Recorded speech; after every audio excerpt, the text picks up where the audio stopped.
What's going on YouTube? It is Repulse back in another video. In today's video, we have another Chelsea news video. This is a late upload because my Twitter got suspended for some reason. But I appealed it. It'll be back the next day. But hard to gather the information. But luckily, I was able to get it all up for you. So yeah, we're able to do a Chelsea news video today. There's a decent amount that kicked off. Some exclusives earlier on in the day that I will be showing to y'all, which are very interesting because it's not something anyone anticipated this summer window. But let's begin with Chelsea's announcement today. Jorrel Hato was announced, welcoming him to Chelsea. Obviously, the player that we signed for Ajax around 37 million pounds, 43 million euros. He's headed to Chelsea. He's officially announced he is a Chelsea player. The announcement video was pretty cool. It was just him, holding up the new World Champions kit with, obviously the Chelsea kit with the badge on the kit. So yeah, Jorrel Hato is announced. He had a couple quotes saying that he's very excited and he's so happy to be here. He thought a lot about his future and wanted to take the next step in his career. Chelsea is the best place for him to do that, so he's very happy. So yeah, it seems like he, really considered the move, really, thought about what would be best for him and his development, and he felt like Chelsea would be the best step up for him in his career. And I expect him to be successful here. I expect him to be a predecessor to Marc Cucurella, just learn from him and his leadership, and then, eventually take in that left back role or left center back role. Really dependent on how Maresca wants to use him, but he can play either way. I'm expecting him to get a lot of game time this season, so, I'm really excited for the player to come in. I've raved about this dude for weeks and weeks, and I'm glad the official announcement came in for him because, he's someone that I did want at the club, and it seems like he is very happy to be here. And then one more thing. The Chelsea Twitter page decided to, say that they're delighted to announce the signing of Netherlands international Jorrel Hato from Ajax, and then, posted his CV and stuff below, but don't want to get copyrighted, so we'll just put that up for now. But yeah, Jorrel Hato's officially announced. He's officially a Chelsea player. We can expect him to train with the group, who comes back tomorrow. So, Esteval will be there tomorrow. I think he's going to have an announcement video tomorrow, which is going to break Twitter probably. But yeah, Jorrel Hato is headed to Chelsea. Been officially announced. He's now officially a Chelsea player. He's going to train with the squad for the rest of the week, learn Maresca's tactics, and then most likely play against either Leverkusen or AC Milan, one of the two, maybe both, but at least one of them. So yeah, Jorrel Hato is officially a Chelsea player. So that's pretty much that on talking about Jorrel Hato in Chelsea news. The only other time I'm going to talk about him is if I'm doing a match preview, a match review, and he plays very well. But, that's it for the Jorrel Hato saga on this channel. He's officially a Chelsea player, so worked out in our favor, and I'm very happy to see him come through the door. But now, moving on to this saga, Fabrizio yesterday said that Xavi Simons is 75% chance of it happening, basically. 3 out of 4 times this deal is going to happen. And he's telling us to relax. It's only August 2nd. Chelsea are on it, and he has very good chances for it to happen. So yeah, basically saying calm down. I know we like to rush our signings. I know Chelsea usually get their players through the door pretty early, but it's standard negotiation. Just relax. The deal's most likely going to happen. So, just settle down, wait for the here we go, and Xavi Simons will become a Chelsea player at some point. And that was backed up by Fabrizio again, saying that he wanted Chelsea. It is advanced. In a separate deal, there is a chance for George to Leipzig, which we're talking about later in this video, and he goes to say if Leipzig do get Tyrique George, it could make it easier for Chelsea to accelerate the deal for Xavi Simons. Yeah, there was an exclusive today.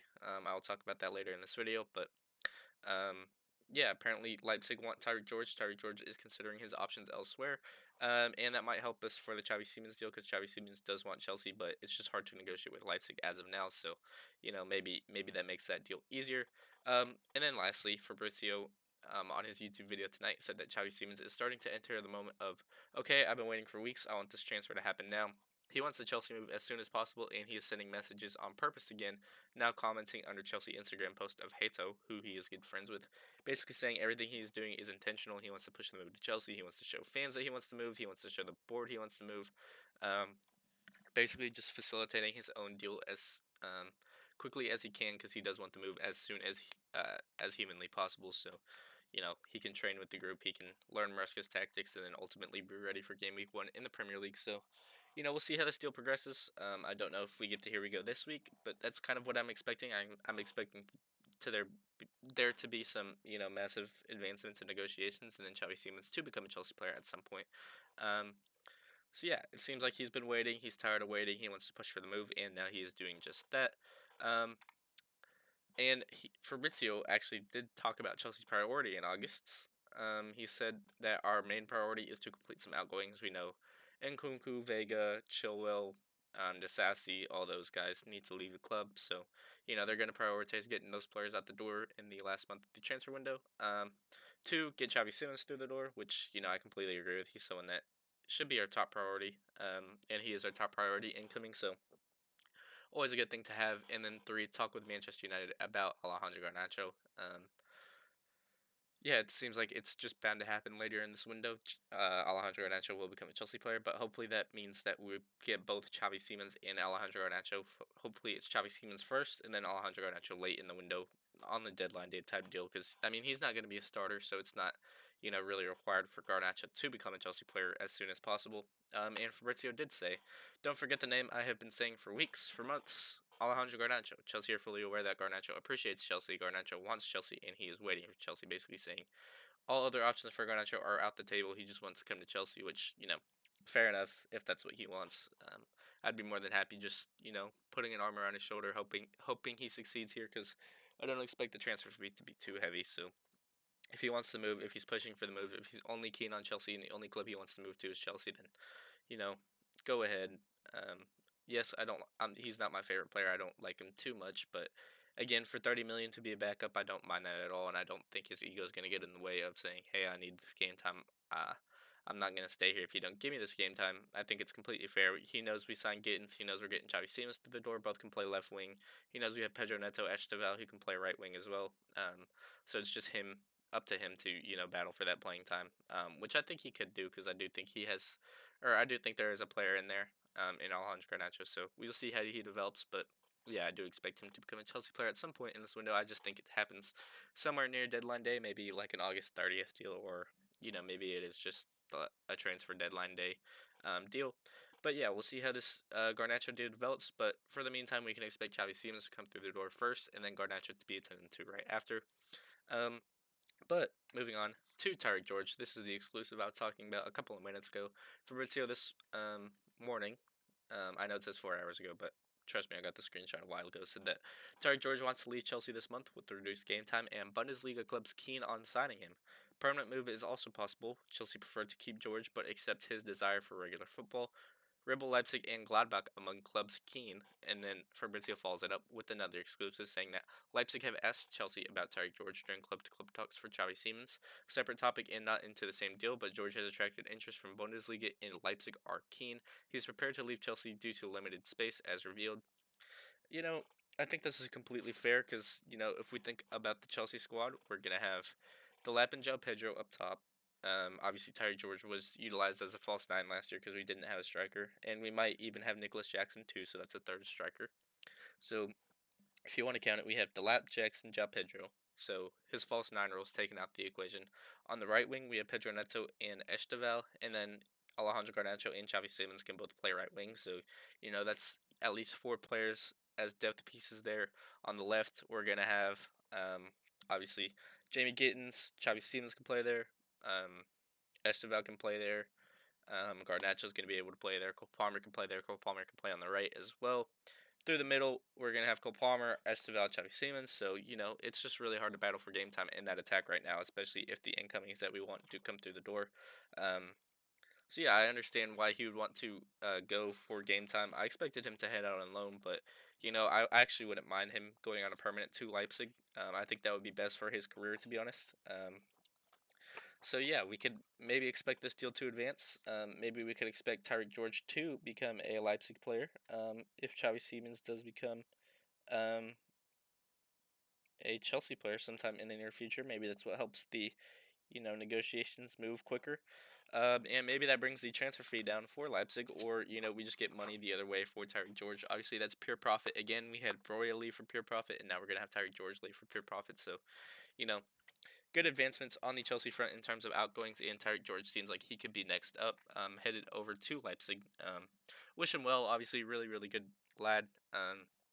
won the Conference League with us, won the Club World Cup with us, scored in both competitions, as well as scored a crucial goal against Fulham that helped us secure Champions League football last season. So, wish him all the best. Gonna follow his career. Hopefully, he does end up doing well because I think he has loads of potential, and I'm gonna be, excited to see what his career has in store for him. Maybe he returns to Chelsea sometime in the future if he does, you know, really do well in the Bundesliga and we can track his progress. But it seems like Tyrique George is headed out the door, which is a little sad because he's a Cobham boy, and I think everyone is pretty attached to him because they just love the talent. But seems like he might be headed over to Leipzig, and I think that is best for his career. It's sad to say, but I do think that's what's needed for him for his development at this stage of the career. I don't think alone would be too beneficial for him. So yeah, it seems like Tyreek George will be headed over to Bundesliga, and it seems like Red Bull Leipzig is the most concrete option. But on the positive side, it will help our negotiations for Xavi Simons. So, we can see how the Tyreek George deal advances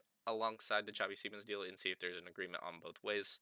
Um, Fabrizio did follow this up, saying that Tyreek George, this is his personal feeling. He feels there is a lot of offensive players now at Chelsea, so it will be hard for game time and chances. There's a strong possibility he goes to Germany on a permanent deal. I think this is basically saying there's a strong chance he goes to Red Bull Leipzig on a permanent deal, to be honest. But yeah, I agree. It's going to be very hard for him to get game time, especially off that left wing. Obviously, Pedro Neto can play on the left wing too. We saw him there a lot last season. But yeah, we did sign Jamie Gittins. We're trying for Xavi Simons, so you know, if the Tyreek George deal does happen, we expect the Xavi Simons deal to happen. So, that's another left winger there. Esteban can play on the left wing.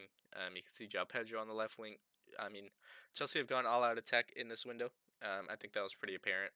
Um, so yeah, it does leave a question for where Tyreek George can play at the club. And it doesn't seem like he will get that much game time heading into next season. And that's why we're exploring a loan deal for him at first. But he feels, he can go get a permanent move somewhere and play, good football. I think Red Bull Leipzig would be a great move for him in his development. I think, they're one of the best clubs in terms of developing players alongside Dortmund in the Bundesliga. So, yeah, it's a great move for Tyreek George if he does head out to Leipzig, and it seems like he will go there on a permanent deal. So, again, we'll check that deal, see how it develops. But again, wish Tyreek George all the best if he does end up moving from the club. Moving on to Nkunku. Fabrice Hawkins said that Christopher Nkunku won't be training tomorrow due to minor injury. Player and management have agreed to postpone his return. I think you and I both know this isn't due to a minor injury. The player is looking for a move. He's been looking for a move for a while. So he's not training in search of a move so he won't get injured or anything like that. He's pushing for a move. This is exactly what Xavi Simons, Jorrel Hato did. They didn't train. They were pushing for a move in the meantime. So I think that's exactly what Christopher Nkunku is doing. He's not training because he's pushing for a move, not a minor injury. Obviously, you have to say a minor injury, like Xavi Simons said. His neck was agitated. He's not going to train. He's not going to feature in the game. Christopher Nkunku is not training due to a minor injury, so he can push for a move. And the player and management both, I think understand this, so that's why they agreed to postpone it, so he could look for a move because we are prioritizing outgoings as of now. So, maybe we see something on the Nkunku front sometime in the near future. Because usually not training means that there's a deal being facilitated or something progressing somewhere for the players. So, maybe we could track this. Maybe there's something that breaks in the coming days for Christopher Nkunku to head out the door from Chelsea. But moving on to Chelsea's front of shirt sponsor update, and this is the last talking point of this video. Luke Class, basically the source for all front of shirt sponsors or all things sponsors for all clubs, said he tweeted about Chelsea at 7 p.m. UK time, so 1 p.m. Where I am. He said that Chelsea are trying to maximize their success at the Club World Cup by increasing their financial expectations to more than £60 million a year. This club lengthens the process of selecting a new front of shirt sponsor, and the club has selected 3 entities for further talks, one of which is from the Middle East. So, take your guesses, see which companies you think Chelsea are negotiating with, but seems like we are trying to get a hefty fee for hefty fee for sponsorship deals. But I do expect one to be agreed upon sometime soon. Maybe not that at the beginning of the season, but sometime near it. But yeah, that is everything. Pretty much a lot in this video. I mean, advancements on the Xavi Simons deal. Understanding of Garnacho. Front of shirt sponsors. Jorrel Hato being announced. Tyreek George potentially leaving the club. And Nkunku leaving the club. So yeah, this video had everything, and if you did enjoy it, please be sure to like and subscribe. Yeah, hopefully I get my Twitter back by tomorrow or the day after. But if not, I'll be able to still post videos and still, get these screenshots one way or another. But yeah, thank you all so much for watching. If you did enjoy this video, please be sure to like, subscribe, and as always, it's Repulse, and I'm out. Peace.